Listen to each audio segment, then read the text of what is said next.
Well, welcome back to the journey. Today we're happy to have Deacon Joe Slattery with us, and we are going to hear about his journey over the years. I'm so excited. I know a little bit more about it maybe than you do, so you're in for a real treat here. And to get started, I thought maybe I would pick on him and ask him about something. You were once called King of the County, and I want to know, certainly after you tell the story, if we can keep calling you that. So, Only if you will bow down to me. But, what's the scoop here? well, when I was, it's funny that you asked that question because just the other night, my wife pulled a picture from that event, and she's like, "What is this?" And so when I was a teenager, the Catholic Youth Organization (CYO) used to have this cotillion every year. It was called the King's Dance. Ooh. And so we would have this, it's like kind of like a prom, right? So we'd all dress up, and then it was a little bit of a popularity contest, but all the county youth groups would vote on the king and queen of the county. And This so was high school. this was at high school age, right? Okay. So, but at that time, the youth group was all, youth led, and so I was a county officer, and it ended up being kind of a popularity contest, but we would have this dance and dinner, Wow. and then we would crown the king and queen of the county. And you were And I crowned. was crowned the king of the county. Wow, wow. Most eligible bachelor. And we never saw People magazine because they didn't have it back then, probably, right? Exactly. I didn't know you were going to ask that. I would have brought the picture. Oh, sorry, we missed that part. Well, you're saying that you were the people that ran the youth group. That's very different. It was very different back then. Back then we'd have like an adult advisor that would, they would sit in the background and make sure that there was, but there were officers, and we had presidents and vice presidents and program manager people. I was the program chairman for the county, and so I was responsible we were responsible for all the aspects of CYO, which was, spiritual and athletic and educational, and we had different points. And I would plan trips. We planned hire buses, and all things that I don't know that they would even let teenagers do today. I was I don't think so. contracting for buses at 16, to 4 buses to drive down to the beach, and That's incredible. How did you know how to do all that stuff? we were smarter than When you're teenagers king of the back then. county, you just know, right? Okay. That's right. Yes, That's right. That's why I was got the it. king. Well, let's go back. You had a very early calling, I think we can call it that, and I was so impressed to read about that.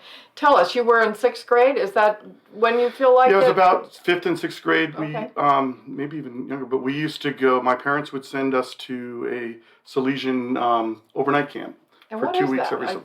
Well, the Salesian, you would call them now, but Don Bosco had an order of men that he brought into the church, or formed as brothers and priests, and they were called the Salesians, and they ran or Salesians, because there was St. Francis de Sales, and that was their patron, and then but Don Bosco was the founder of that order, and but they would have this sleepaway camp, and we would go there, and part of the sleepaway camp was an introduction to Eucharistic adoration. The whole concept of having Jesus and not leaving Jesus alone. So we all had to take certain hours to make sure that Jesus was never alone during the adoration time. And so during that time, I don't know whether it was the first or second year that I was there, but it was spent a lot of time in front of the Blessed Sacrament and looking right at him in his eye, and him telling me that I have a plan for you. I need you to do something. But I don't know what it was at that time, but it was a call that, I fulfilled through CYO and activities and involvement, and it kind of like created this hole in my heart, and continue to fill it with different ministries and things like that. You used that language, as I was reading a little bit about your bio. You talked a lot about feeling, how did you say, something missing, Yep. and then the whole. And so that started way back in your... Started way back then. It was, then you'd fill it with, Lenten Mass every day, and then quickly after those years, then I was in high school, so I was able to be part of the CYO, and then be part of the county officers, and I was part of the diocesan officers. We ran Another thing, right? I was the chairman of the youth convention for the whole Archdiocese of New York. Good And heavens. we contracted with the hotel and coordinated all these teenagers coming up to the Pines and ran the masses, ran all the workshops and things like that. That's a lot of responsibility. Yeah, it was great. Yeah. But Well, all before I was 18. good heavens. Well, then college, you sort of hit college, and like a lot of people, you may become a little bit less active, maybe a little more distracted. Yeah. Is that what happened with you? Some people. Actually, I did seek out, some involvement. So I was part of the Newman House. I was on the board, and we did a lot of things. But then, it's a little bit. It's not as easy to get to mass, and everybody else wasn't going to mass. So it's the challenge of, peer pressure. But there were friends on my floor that we would go to mass together. So, but it was mostly mass, and then some Newman Center things, but certainly not the same kind of involvement I had in high school. Well, our world gets bigger and bigger, and then, it's harder and harder to focus. Mm-hmm. I mean, is that one way to think about it? I mean, we're no doubt have college kids watching here, and it makes me wonder, how can we minister to them? How can we encourage them to keep their eye on the ball, so to speak? I think there is always some portion of or expectation of going away, and they're going away from their parents, their freedom for the first time, and so they kind of tend to pull away from all the things that they knew and try out new things. But I think the most important, and I lived that through my youth ministry when I was doing confirmation prep, was so important as in the formative years and high school years to plant those seeds, create some relationship with Christ so that they can have something to draw on when they're in those moments where they pull away, and then they have something to miss, something to go back to, something that they know is there that they had. If they never had it, they can't go back. Exactly. So I just long, I mourn for if they don't have those relationships, and because there is going to be a pulling away in college. And now, were your parents involved in some of the encouragement towards these things when you were so young, or did you discover them on your own? Or? It's interesting. A lot of it I discovered on my own. My parents were they were very Catholic. We all went to church. They purposely moved 2 blocks from a Catholic school, and we all went through the Catholic school. And but my parents were not helicopter parents. They came where they had. Like we did our own. We did our own thing, and so the parish had a youth group. I chose to do that. They didn't stop me from doing anything. In fact, I remember vividly having to write to my parents and say, "You need to say no sometimes," because I was stretching myself so thin and I was struggling with school because I was going to Philadelphia and I was going to Peekskill and I was doing all these things that they let me do. But I had to ask them to sometimes tell me no. No, there's a switch, right? Please, Mom and Dad, tell me no sometimes. Yeah. Well, you're an unusual kid, I think, too. But those were slightly different times. But still. Well, but they didn't push us because I was the only one that did youth CYO, and in fact, my mother did go on a retreat with us one time, or she went to the convention. And the funny part is, how you say, we ran stuff, the parents were just there. They had the parents checking the suitcases. Well, my mother wouldn't have known pot if she fell over it. And she's like, I don't know what I'm looking for. So, it was just kind of funny that she was in those positions just to be a chaperone, and they were in the background. Wow. Happy to be. So letting you discover, and you certainly did. Well, you talked about being in theater, and I'm wondering how that fit into the rest of your life, and was that part of what pulled you away, or? No, I don't think either really. It was I got sick in high school. I was a swimmer. I used to swim 3 times a day, and then I got mono, and then it was really going to be hard to back through. So I actually did theater in my final year in high school, and got a little bit of a bug, and then did a little bit in college. But Sherry and I spent a lot of years in our marriage, first 10 years, doing community theater for a long time. No kidding. And but it was then when I stopped doing the community theater that I finally came back to youth ministry because another time before, and then all of a sudden I had this Right. time, and I threw myself. So it actually, I was really into doing skits, and I did a lot of. Oh God forbid the. You were going to run another camera here. Go ahead. one time, one of these poor young ladies, we did this thing on peace, right? That was the theme, was peace. And of course, so we had hippies and motorcycle guys. And God bless this young lady, I dressed up as a motorcycle guy, but I chose to wear a vest with no shirt. Okay. And, and scarred her for life.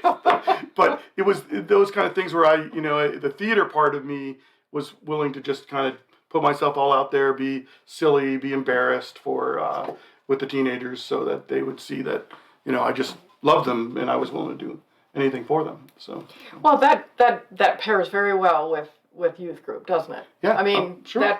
that's where youth are in wanting to be themselves and right. And be And relaxed. they want to see you relax. They want to see you natural. They want to see you, Real. vulnerable and real. Yeah. So Yeah. I was willing. I was very real. I wish I could have seen some. That sounds pretty exciting. Well, now, as you moved into more adult work and worship, you were involved with youth ministry, and then you started feeling a call to do more. Is that right? How did you start getting that? There's only, I think as you get older, you start to think that maybe you're going to age out of that relatability, right? And so you think maybe there's some other call that you need to be part of. I felt strongly that fellowship within the parish was a really enjoyable thing for me as well. So I was very involved in auctions and banquets and just things that got the parish to know each other, right? And those were, and then we started doing a little bit more marriage prep, that kind of things. So kind of graduating from the teenagers to although I still did youth ministry and I still did confirmation prep and things like that. But my kids were in the program, and it's easier to do them when they weren't there. Then they got in, and it was always an option. Like I would say to my kids, do you want me to be there? Yeah. And I was totally willing to step back. I remember one time going to Steubenville, and we took a bus for how many hours, the whole weekend, and there were people at the end of the bus trip. The kids were going, I didn't know he was your father. So they had no clue that I was, so I tried to be, in the background, be the youth minister, but not the dad. And, it was a very hard thing to do. And, but so I guess I draw more that said, you got to find some other things to do. Yeah. And that's the balance, I think, that you were probably referring to it in your bio, that you want to find a balance between ministry and family. And can you talk about that as it relates to people in the church? Because if we want lay people involved, what advice do you have for them to find that balance? I think it is being conscious of what you're giving up, making sure your kids or your family's aware of what's important to you, but that they're not necessarily not important. And it's, for me, I found my kids mimicking what I did, so then I knew that was on the right track, right? If they wanted to be there. And I didn't do it as well, but I think it's important to find things in the parish that you can do together, whether that's events, fellowship events. I love what we have here at St. Joe's. When we look at, my wife was like, oh, look at all those teenagers, and I said, well, a lot of them are, their parents are in the Knights, or their parents are Sheens or whatever, so they like to be where their parents are, and so finding ways that we can all be part of it is an important thing.